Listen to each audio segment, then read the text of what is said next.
2010-11 जुलै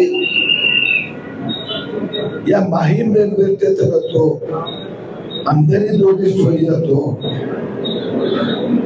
7 railway station वर धमाका,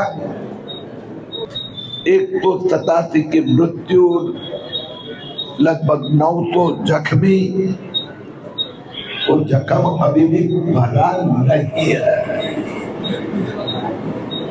मुंबई पर अनेक आतंकवादियों के हमले हुए। आता पहलगाम पाहिलं आपण, आणि त्याचा उत्तर जो सिंदूर म्हणून देण्यात आला आहे, त्यासाठी प्रत्येक भारतीयाला गर्वया अभिमान आहे। लातों के भूत बातों से नहीं मानते, त्यांना व्यवस्थित उत्तर दिला आहे। आता पाकिस्तान थोडा जरा भीक मागत सुटला आहे।